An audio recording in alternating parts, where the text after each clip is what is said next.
এই যুঁজ হব কৰ্ম সংস্কৃতিৰ যুঁজ, এই যুঁজ হব উৎপাদনমুখী যাত্ৰাৰ যুঁজ, এই যুঁজ হব বজাৰ দখল কৰা যুঁজ, এই যুঁজ হব অসমৰ অৰ্থনৈতিক খেতিক টনকিয়াল কৰি আমি দেশৰ ভিতৰতে শ্ৰেষ্ঠ হোৱাৰ যুঁজ, আমাৰ নৱপ্ৰজন্মক আমি স্বনিৰ্ভৰশীল কৰাৰ যুঁজ।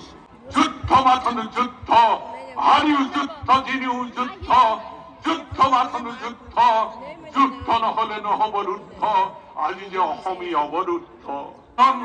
আলোড়ন কম্পন ঘনঘোৰ গৰ্জন, অস্তৰ জঞ্জন, সীমান্তে প্ৰান্তে শত্ৰু যে আগনন, অসমীয়া জীৱনৰ সন্ধিক্ষণ, অসমীয়া জীৱনৰ সন্ধিক্ষণ।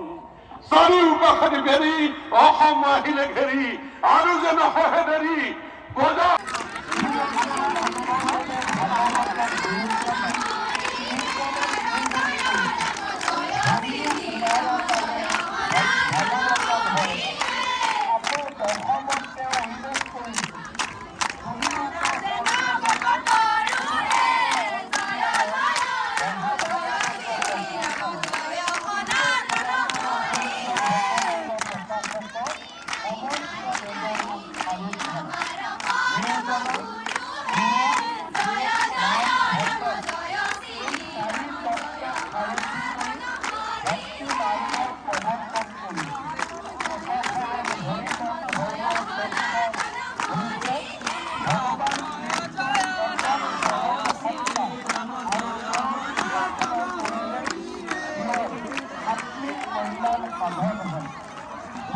ভগৱন্তৰ নামৰ মাজেৰে ভগৱন্তক বিচাৰি পাব পাৰে।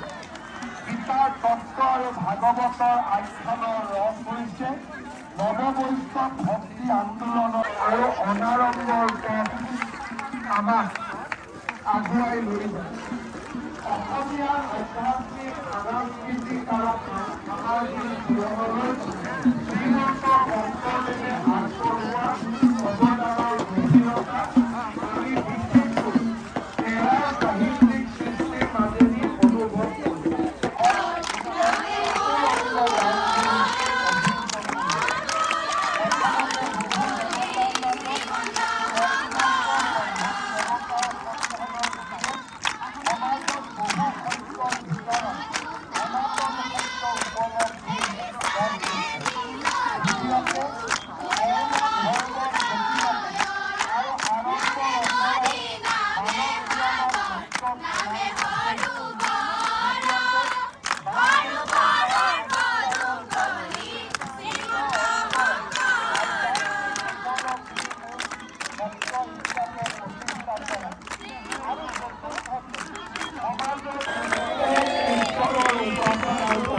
পুৰাণ মহাকাব্য এই সকলোকে ভাৰত ভূমিক এক পুণ্য ভূমি হিচাপে গ্ৰহণ কৰা হয়।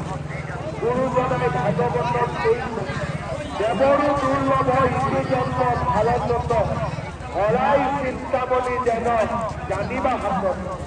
মহাপুৰুষজনাৰ মনত ভাৰত বোধৰ চেতনা কালত অস্ত্ৰ চৰ্চাৰ মাজেদি জাগৃত হলেও প্ৰথমবাৰৰ তীৰ্থ ভ্ৰমণৰ কালছোৱা আহৰণ কৰা